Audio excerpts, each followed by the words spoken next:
të numërimit në Mitrovic të Jugut dhe katër komunave sërbe. Me njënd shkurt rinis gjykimin ndaj Thaqit dhe Selit, Krasniqit e Selimit, avokatët thonë se dëshmitarët e tyre ishin të fuqishëm. Përkujtohet Elfete Humolli, 16 vjeçaria që vrane demonstrat në vitin 90 nga policia sërbe. Pas skandalit me dosje të reja të Epsteinit, kryeministri britanik kërkon që Andrej të dëshmoj para Kongresit Amerikan.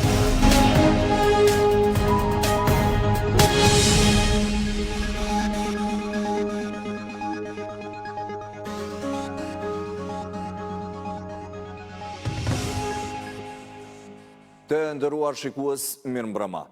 34 kryesues të qendrave komunale të numërimit në Mitrovic janë ndaluar pas intervistimit në stacionin policor. Në ndyshimin për manipulim me vota, prokuroria më herët gjatë ditës ka njoftuar se do të intervistoj 43 kryesues të QKN-ve në Mitrovicën e Jugut, Mitrovicën e Veriut, Leposavić, Zubin Potok dhe Zveçan. Për më shumë hollësi lidhemi me gazetaren Arlinda Sejda, e cila është në Mitrovic. Arlind, pa humbur kohë, ta kalojmë linjen.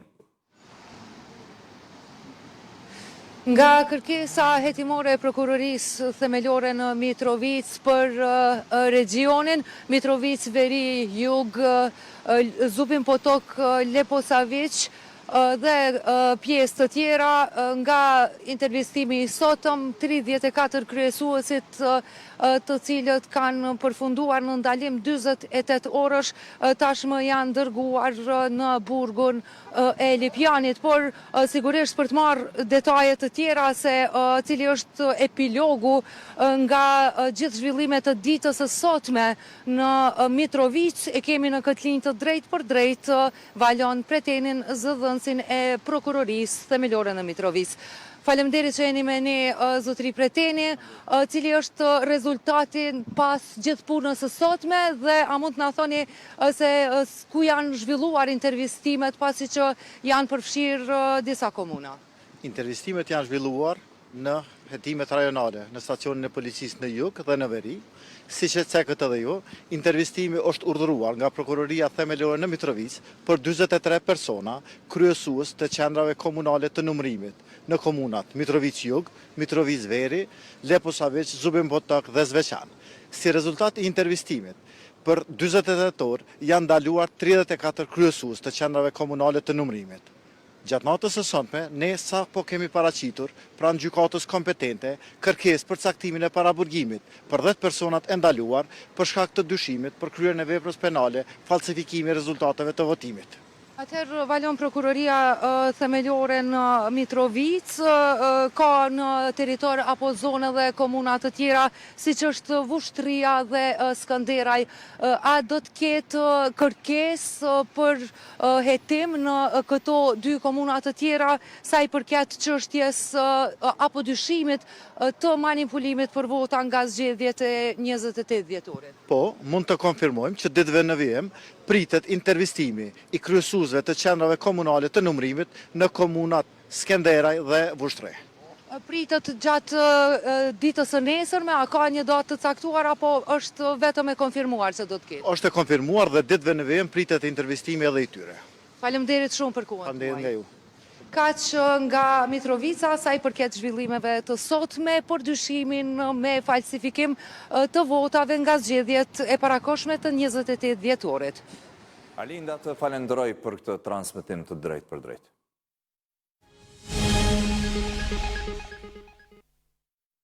Në 36 vjetorin e rënjës Elfete Humollit, 16 vjeçarës së vrarë nga forcat serbe gjatë një demonstratë në Lupç të Podujevës, u bën homazhe pranë lapidarit të saj. Kryeministri në detyrë Albin Kurti, ministri mbrojtjes në detyrë Ejup Maqedonci, kryetari i Podujevës Shpejtim Bulliqi, vlerësuan guximin e saj dhe të rinjve të asaj kohe, duke theksuar se sakrifica për liri mbetet themel i shtetësisë së Kosovës. 36 vjet më parë, 16 vjeçaria, Elfete Humolli, u vran nga forcat e armatosura sërbe në një demonstrat që ishte organizuar për të kundërshtuar regjimin e Serbisë. Elfetja së bashku me shoqe dhe shok kishin dalë buz rrugës Podujev-Prishtinë për të protestuar në mënyrë të qetë kundër kolonës armatosur sërbe, që ishin me tanke e automjete policore në fshatin Lupq, ku ishin mbledhur qindra protestues. Elfetja 16 vjeqe, së bashku me vëllan mentorin, kishin lënë shkollën për t'ju bashkuar protestës. Policia kishte shtënë me armë zjarri mbi demonstruesit. Nga ato të shtëna ishte vrarë Elfete Humolli. Për guximin e Elfetës si nxënës e re kundër okupimit sërb, foli kryeministri në detyrë Albin Kurti pas homazheve pranë lapidarit të saj. Si nxënëse e shkollës ekonomike, kishte dalë në demonstrata për Republikën e Kosovës, për mbrojtjen e popullit kundër okupimit të Serbisë. Dhe Elfetja, sikurse edhe shumë nxënëse të tjerë, ishin në balë të qëndresës e të rezistencës, e cila i parapriu pastaj edhe kryengritjes armatosur e luftës çlirimtare të bartur e udhëhequr nga UÇK-ja. Se gjaku i derdhur për liri nuk harrohet kurrë, theksuan ministri i mbrojtjes Ejup Maqedonci e kryetari Podujevës Shpejtim Bulliqi. Sakrifica dhe gjaku i dëshmorëve, duke përfshirë edhe Elfetën e mentorin, janë udhërrëfyes të ardhmës sonë, të ndërtimit të shtetit tonë, të ndërtimit të ushtrisë sonë, dhe këtë po e bëjmë gjithmonë duke respektu gjakun e sakrificën e dëshmorëve dhe herojve të vendit tonë, me qëllim që ky vend të jetë gjithmonë i mbrojtur, ky vend të jetë gjithmonë i fuqishëm për të qenë i aftë, për të qenë vend i pavarur. Këto vlerat shmushme, këto fillet para të kësaj lirie, e cila pasoj më vonë, është sigurisht falë gjakut derdhur gjithë atyre të rinje dhe të reja, dëshmorët kombit që dhanë jetën për maçretën për lirin tonë. Për homazhet e lapidari Elfetës në 36 vjetorin e rënjes, u mblodhën qytetare familjar. Përmes fotografive e rrëfimit të familjes, vëllai vogël Arianiti shpalos dhimbjen dhe krenarin. Në muzeun në shtëpisë, e cila për çdo vit hap dyert në kujtim të motrës, e cila në moshë të re ra dëshmore duke kundërshtuar regjimin e Serbisë. Përmes fotografive dhe rrëfimit të familjes Humolli, shpalosën dhimbja dhe krenaria. Muzeu i shtëpisë, i cili çdo vit hap dyert në kujtim të motrës së rënd dëshmore, ruan kujtimin e Elfete Humollit, e cila në moshë të re ra duke kundërshtuar regjimin e Serbisë. Motrën 16 vjeçare e rënd dëshmore në rezistencë ndaj regjimit sërb, vëllai Arianiti nuk e kishte fatin ta njihte. Përmes rrëfimit të nënës dhe familjarëve të tjerë, shpalos detaje me krenari. Për të, në përvjetorin e rënjes së Elfetës, dhimbja dhe krenaria bën bashk, edhe për vëllan tjetër mentorin, i cili po ashtu ra dëshmor në Koshare. Unë e kom lind pothuajse 2 vite mas rënjes së Elfetës, edhe si e paraqesin familjarët edhe nona personalitetin e Elfetës është që Elfetja në atë kohë ka qenë 16 vjetë, domethënë pa i mbush 17, 2 javë pa i mbush 17, edhe kur ka ardhur koha për me ju bashkangjit protestave për liri, në atë kohë baba ka qenë i burgosur politik, edhe nona i ka thonë që duhet me pyet migjen e madh për me ju bashkangjit protestave. Edhe Elfetja është deklaruar që domethënë për liri nuk pyetet as baba e as migja, domethënë është në pyetje vullneti shpirti yt. Përvjetorët shënojnë lavdin dhe sakrificën në shtëpinë e familjes Humolli. Arianiti dhe familjarët hapin dyert me krenari, për çka i thotë se gjithë sakrifica është dedikuar lirisë së Kosovës. Kontributi, domethënë, për atë dheun ka qenë pjesë e vetdijes të familjes. Ne çdo herë kemi qenë vetmohues si familje kur ka thirrë atë dheu. Edhe në asnjë moment nuk është diskutuar. Pavarësisht që humbja është për anëtarët e familjes, është e ndjeshme, është e dhëmshme, po më e madhe është krenaria edhe ndjenja që sot e gëzojmë që është flijimi i tyre u bë për liri, ne gjallët sot jetojmë të lirë. Për hir të Elfetës dhe Mentor Humullit, të rënë për lirinë e vendit, Arianiti thot se bardh përgjegjësinë për të dhënë kontributin e tij ndaj atdheut. Me 9 shkurt pritet që në sallën e gjyqit në dhomat e specializuara në Hag të rinisë gjykimi ndaj Hashim Thaqit, Kadri Veselit, Jakub Krasniqit e Recep Selimit me fjalët përfundimtare të palëve. Sipas avokatëve, mbrojtja ka pasur dëshmitar të fuqishëm dhe strategjit të qartë që pikat e aktakuzës nuk qëndrojnë derisa lirimin e 4-shës e presin bashkëluftëtarët e tyre. Kanë mbetur edhe pak ditë deri në rifillimin e procesit më të madh gjyqësor që po zhvillohet në dhomat e specializuara të Kosovës në Hag. 4-sha e ushtrisë çlirimtare të Kosovës, Hashim Thaqi, Kadri Veseli, Jakub Krasniqi e Recep Selimi po shkojnë drejt fundit të gjykimit, ku më 9 shkurt pritet që të nisin seancat me fjalët përfundimtare të palëve. Nga 9 deri me 18 shkurt, prokuroria e specializuar, trupi gjykues dhe mbrojtja e të akuzuarve do të thonë fjalët e tyre, derisa në fund të drejtën për fjalim e kanë edhe 4 të akuzuarit, kurse secili prej tyre do të ketë në dispozicion nga 20 minuta për të dhënë versionet e tyre mbrojtëse. Në prag të këtyre seancave, avokati akredituar nga specialja Artan Qerkini thot se mbrojtja ka kryer punën e saj me dëshmitarët e fuqishëm që sollin në gjykatore. Mbrojtja do të paraqes fjalën përfundimtare, mbrojtja e ka strategjinë e saj të qartë, nuk ka ekzistuar përgjegjësia komanduese dhe nuk ka ekzistuar ashtu quajtura ndërmarrje e përbashkët kriminale. Këtë teori mbrojtja e vërtetoi duke thirrur dëshmitarët e saj, të cilët po ashtu vërtetuan se këto dy bazat e përgjegjësisë penale nuk përkojnë me 4-shën e akuzuar. Ndërkohë që pas fjalëve përfundimtare janë në dispozicion 90 ditë për vendimin e shkallës së parë për rastin Thaqi e të tjerët, lirimin e tyre e presin nga organizata e veteranëve të luftës së UÇK-s. Me vullnetin më të madh ne presim lirimin e bashkëluftëtarëve tonë, sepse asnjë faj nuk e kanë, të paktën sa i përket luftës së ushtrisë çlirimtare të Kosovës, sepse lufta për çlirimin e vendit nga një pushtues që s'kalon gjatë zezë pa i vënë popullit tën nuk është krim. Përkundrazi është nder dhe respekt që mund t'i bësh kombit tën. Prandaj të njëjtën detyrë, të njëjtën punë e kanë kryer ata burra që i kemi sot në Hag. Gjykimi ndaj Thaqit, Veselit, Krasniqit e Selimit ka filluar me 3 prill të vitit 2023, gjatë të cilit dëshmuan qindra dëshmitar të prokurorisë dhe 7 të mbrojtjes, në mesin e tyre përfaqësues amerikan të shtetit e diplomat të shquar që kishin rol të rëndësishëm gjatë luftës së fundit në Kosovë.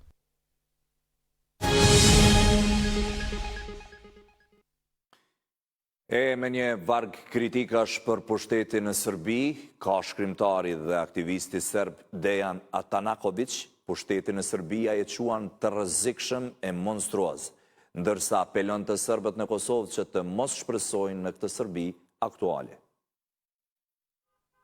Sistemi politik në Serbi sot mban shenjat të një regjimi thellësisht destruktiv, por protestat studentore dhe qytetare kanë hapur hapësirë për ndryshim, vlerësoi PRTK-n shkrimtari dhe aktivisti Dejan Atanacković. Sipas tij, viti 2026 mund të jetë vendimtar për Serbinë vetëm nëse presioni i protestave shndrohet në kërkesa të qarta politike dhe artikulim demokratik. Da mi na vlasti imamo jedan opasan. Në pushtet kemi një regjim të rrezikshëm, madje monstruoz, ndërsa shoqëria vazhdon të shmangë përballjen me problemet kyçe, sidomos me të kaluarën dhe pasojat e saj. Atanacković thekson se protestat treguan pjekuri politike dhe një zgjedhje gjithnjë e më të qartë për Serbinë, Evropë apo izolim. Da ne postoji druga Serbia sem evropska. Nuk ka Serbi tjetër përveç asaj evropiane. Çdo alternativë tjetër është ose regjim ose veç shkatrim. Serbia është shtet evropian edhe sipas kushtetutës, por rruga e saj drejt BE-s është seriozisht e penguar. Neka druga strategija samo. Duke folur për marrëdhëniet rajonale, shkrimtari dhe aktivisti Dejan Atanacković vlerëson se pa normalizim me Kosovën nuk mund të ketë Serbi demokratike dhe funksionale. Neće biti Nuk mund të ketë Serbi cilësore dhe demokratike pa marrëdhënie normale dhe të mira me Kosovën.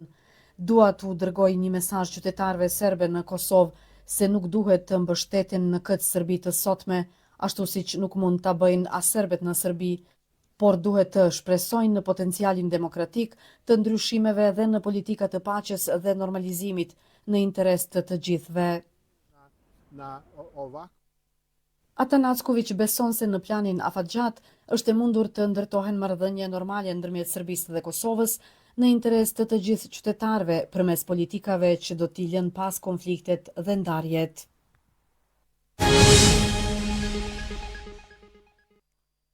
Pas një hetimi 2 mujor nga policia shqiptare, 4 persona që dyshohen për trafikim armësh nga Kosova janë arrestuar në Tiranë.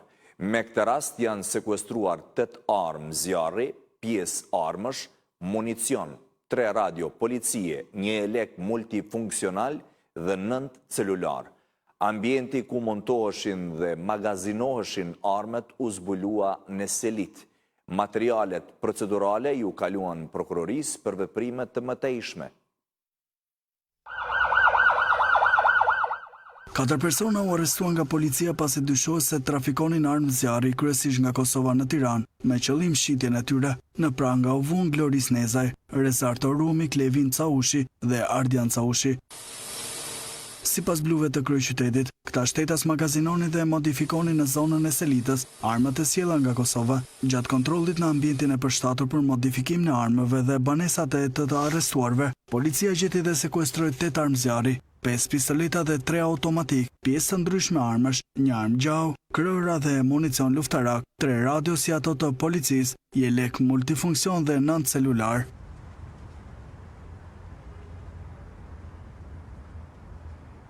Në organizimin e konsulatës e Kosovës në Stuttgart dhe në bashkëpunim me dhomen artizanale për regionin e Stuttgartit, u organizua ngjarja ekonomike dhe mbrëmja e rjetëzimit miqësia Kosovë-Baden-Württemberg në tregti dhe biznes.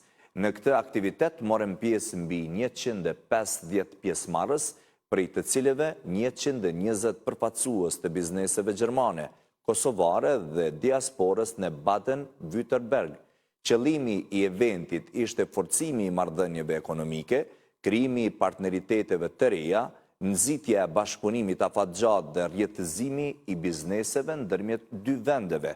Gjatë eventit u prezantua potenciali ekonomik i Kosovës dhe sektoret prioritar për bashkëpunim si ICT, ndërtimtaria, përpunimi i ushqimit, bujqësia, energjia dhe turizmi si dhe avantazhet fiskale dhe ligjore për investitorët vendor dhe të huaj. Për shkak të mjegullës dhe errave të forta, 2 teleferik në Brezovic nuk janë në funksion sot. Ka njoftuar nga kompania menaxhuese e skijimit në Brezovic, Inex Sharp Planina. Vendimi synon të mbrojë skitarët dhe infrastrukturën.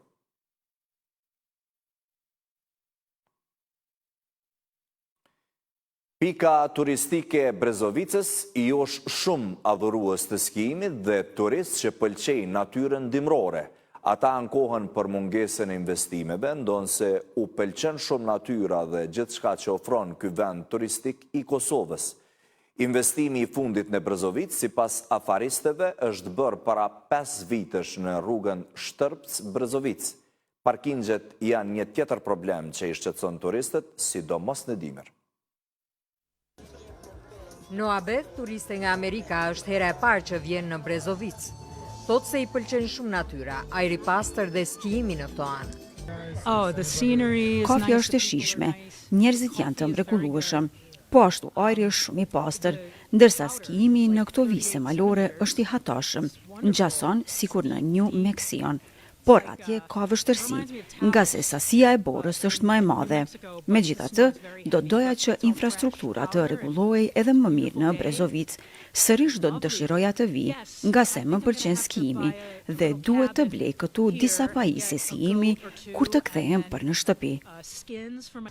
Skiatorët profesionistë dhe amator nga Kosova dhe diaspora vinë në Brezovic ndonse kanë ankesat e tyre për mirëmbajtjen e qendrës së skijimit. Rruga o mirë, mbeturinat, pastrimi duhet sa ma shumë, duhet me hap parking sa ma shumë. Mirë shumë, po statën hisë, kanë req, shumë zëra, dy anët janë stazav, këtë tjetër nuk e kanë reqish këtë voglën, veç këtë madhën, kjo qafaloni që i thojnë. Si skiator armator, kisha pas nevojë për trajnime, më shumë, me konë pista ma e mirë, ma e mirë mbojtër. Alban Tahiri, afarist nga komuna e Shtërpcës, thot se Brezovicës i mungojnë investimet që mund të tërheqin turist nga e gjithë bota. Ushtroni asfalt para 5 vite, kështu nuk u bojnë investim, absolut. Momentin që bëhet privatizimi ose investimi më shumë, normal që i tërheq njerëz nga gjithë bota. Parkingjet e automjeteve në Brezovic zgjaten me kilometra, ndërsa duhet të ecësh gati 1 orë në këmbë për të arritur deri në qendrën e skijimit. Vënia në punë e teleferikëve në çdo kohë, sigurimi i parkingjeve për të gjithë vizitorët, ngelen sfidat kryesore me të cilët përballet kjo pjesë turistike e Kosovës, për të cilën afaristët dhe vizitorët thonë se këto probleme mund t'i zgjidh vetëm privatizimi i saj.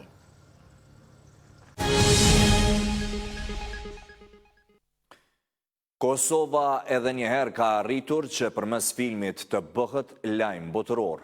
Filmi Shame and Money i regjisorit Visar Morina ka fituar çmimin e festivalin prestigjioz Sundance që u mbajt në SBA. Filmi, i cili tem ka një familje të varfër që shpërngullet nga fshati në kryeqytet, mori zemrën e juris duke hyrë në mesin e 4 filmave më të mirë nga 10 sa ishin në garë. Kinematografia kosovare ka shënuar një tjetër sukses në arenën botërore. Filmi Shame and Money me regji të Visar Morinës ka fituar çmim në festivalin prestigjioz Sundance, duke u renditur në mesin e 4 filmave më të vlerësuara nga gjithsej 10 filma në konkurrencë. Në filmin me skenar të Visar Morinës dhe Dorontina Bashës luajnë Astrid Kabashi, Flonja Kodheli, Fiona Glavica, Alban Ukaj, Tristan Halilaj, Kumrije Hoxha, Labinot Lajqi dhe Rebeka Qena. Filmi u përzgjodh në konkurrencë me produksione nga mbar bota dhe u vlerësua nga juria për rrëfimin e tij realist dhe emocional, që trajton temat e varfërisë, dinjitetit njerëzor dhe migrimit. Ngjarja ndjek historinë e një familje kosovare që pas humbjes së burimit të vetëm të jetesës, detyrohet të largohet nga fshati dhe të nisë një jetë të re në qytet. Shame and Money pati premierën botërore në Sundance 2026, ndërsa ky është projekti i dytë i regjisorit Visar Morina që konkuron në këtë festival prestigjioz, pas filmit Exile në vitin 2020. Me këtë vlerësim, Shame and Money konfirmohet si një nga filmat më të spikatur të vitit 2026, duke u vendosur në qendër të vëmendjes së kritikës dhe industrisë ndërkombëtare të filmit. Regjisori dhe antropologu nga qendra kinematografike Lum Qitaku thot se ky çmim ka një rëndësi të madhe për vendin dhe skenën filmike. Puna e Visar Morinës, puna e kastës së aktorëve, për gjithë ekipit realizues, kanë sjell në mediumin e kinemas këtë temë në një mënyrë drithëruese, ku ti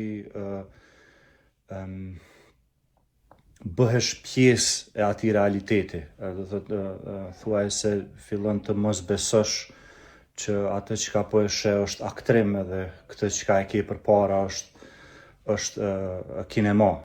Për suksesin e Shame and Money kanë reaguar edhe krerët institucionale duke përgëzuar kinematografinë për këtë arritje. Kryeministri në detyrë Albin Kurti ka shkruar se mezi pret ta shoh filmin që është shpërblyer me një çmim prestigjioz në festivalin e njohur botror Sundance, i mbajtur në Shtetet e Bashkuara të Amerikës. Urime për çmimin kanë ardhur edhe nga personalitete të shumta të artit dhe kulturës në vend. Veshja tradicionale Hasit Këtej dhe Andej Kufirit pritet të nisë rrugtimin drejt UNESCO-s. Për të prezantuar dhe pranuar këtë veshje në këtë organizat të rëndësishme, kërkohet originaliteti i saj në punim dhe bartje.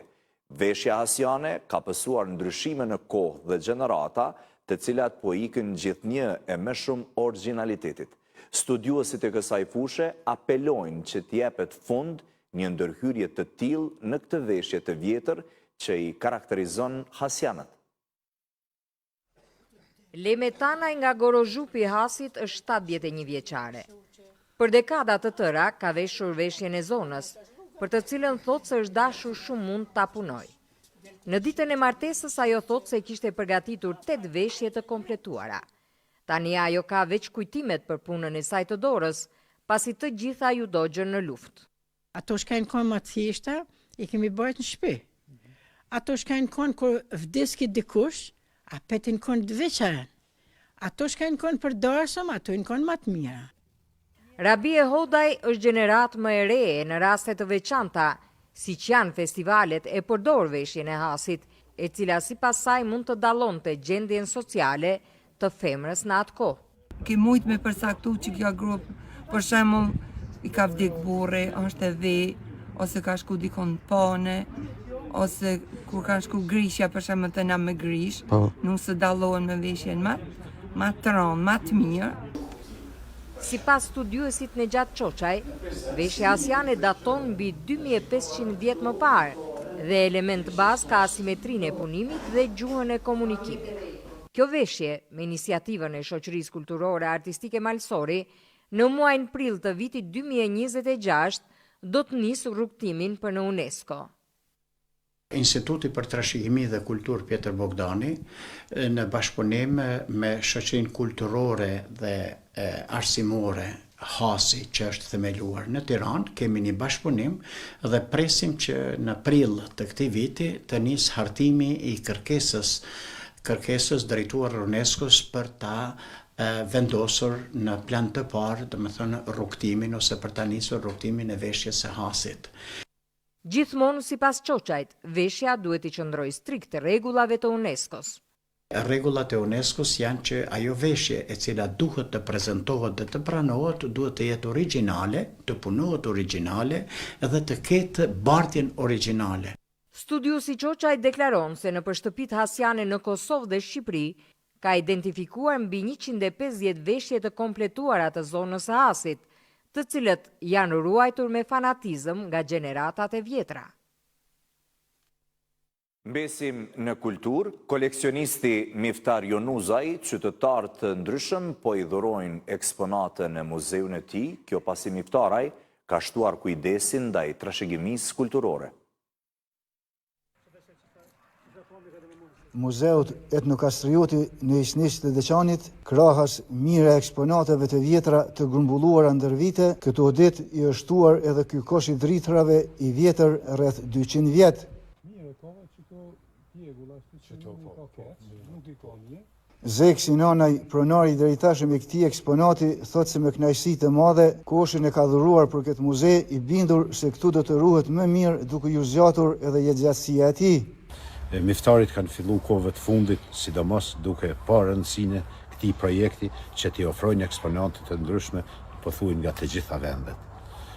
Natyrisht, ne oborrin tim të familjes son e kemi pas edhe këtë kosh, i cili vlerësohet se është i vjetër mbi 200 vjet dhe në mënyrë që mos shkatrohet krejt, kanë vendosur që ta sjellim këtu dhe ta shohin gjeneratat e ardhshme se si kanë ditë ta konservojnë misrin dhe prodhimet tjera, paraardhësit tanë dhe mendoj se është shumë më rëndësi, sikurse të gjitha eksponatet tjera që janë këtu. Dhurimin e këtij eksponati të vjetër e ka mirëpritur edhe vetë koleksionisti Miftar Jonuzaj, i cili tha se i njëjti do t'i arrisë edhe më shumë vlerën këtij muzeu. Mbas shumë eksponate që ne kanë sjell nga gjithë vendin, nga gjithë rajoni, është edhe ky kosh dhe çka është më rëndësi, ky kosh është përdor nga familja e Selman Bes Sinanaj dhe na ka sjell pikërisht në Muzeun Etnokastrioti Djalitina Zeka. Jonuzaj ka një lutje për të gjithë bashkëqytetarët që artefaktet dhe eksponatet e tilla mos t'i shkatërrojnë, por t'i sjellin në muze në mënyrë që të ruhet trashëgimia e këtij lokaliteti nëpër kohë.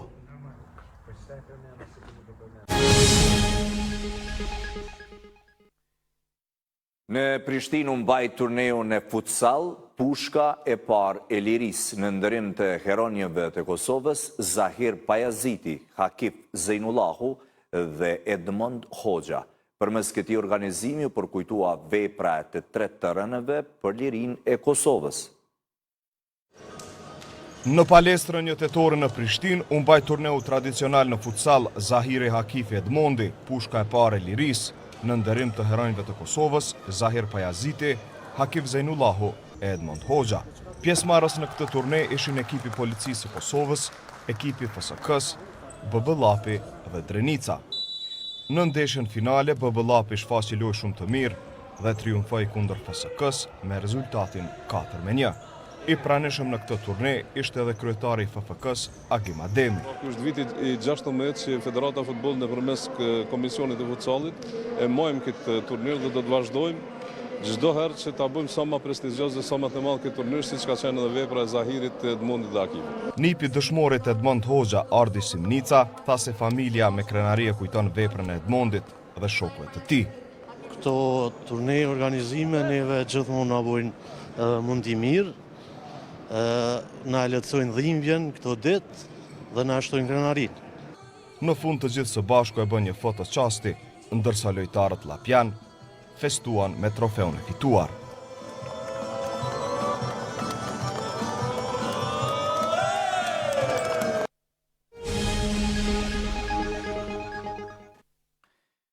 Presidenti Amerikan Donald Trump ka folur për herë të parë rreth dosjeve të reja të Epsteinit të publikuara të premten, ndërsa kryeministri britanik Keir Starmer bëri thirrje që ish princi Andrej të dëshmojë para Kongresit Amerikan.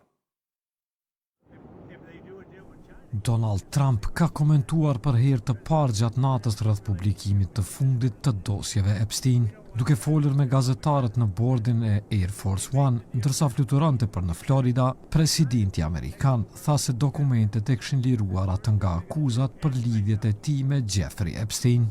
Nuk e pash vet, por disa njerëz shumë të rëndësishëm më thanë se jo vetëm që më liron mua nga akuzat, por është e kundërta e saj që shpresoni njerëzit, siç e dini, e majta radikale, ka thënë Trump. Presidenti ka një histori me Epsteinin, me të cilin shoqërohej duke përshkruar atë në vitin 2002 si një djalë të mrekullueshëm që i pëlqenin gratë, por pas vdekjes së pedofilit Epstein në vitin 2019, presidenti tha se ata ishin grindur dhe nuk kishin folur për 15 vjet. Trump përmendet në disa nga dokumentet e publikuara rishtazi, duke përfshirë ato që duket se janë emailët e brendshme nga hetuesit federal nga gushti 2025 që hetojnë akuzat që përfshin atë dhe Epstein. Emailet nuk japin asnjë tregues se ndonjë pretendim ishte vërtetuar dhe hetuesit vunë re se disa nga akuzuesit u konsideruan jo të besueshëm.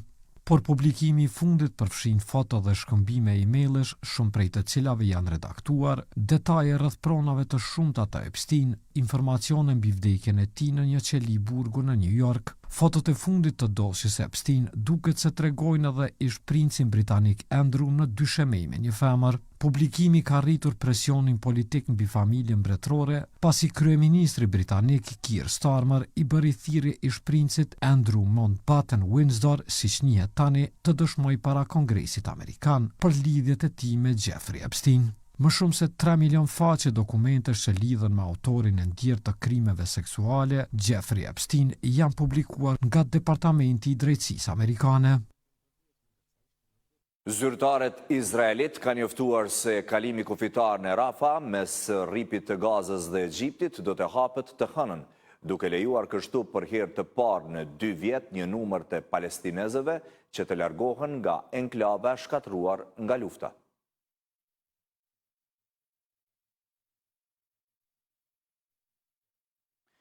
Shikues të nderuar, kaq për këtë edicion të lajmeve. Ju faleminderit që na ndosit.